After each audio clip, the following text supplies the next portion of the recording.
لو معاك 58 ونص أو 89 ونص أو 107 ونص هفسحك أحلى فسحة. تعالى معايا أقولك هتروح على فين. هتروح على إيطاليا أو النمسا أو ألمانيا أو سويسرا أو فرنسا أو ريفيرا. كل ده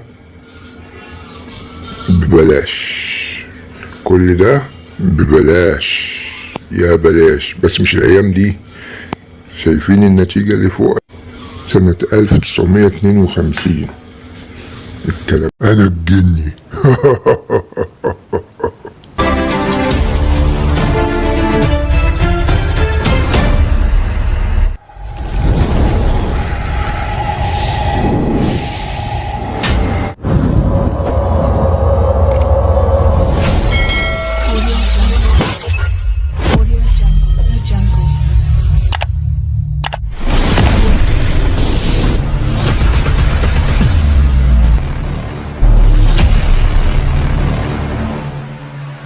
أنا الجني.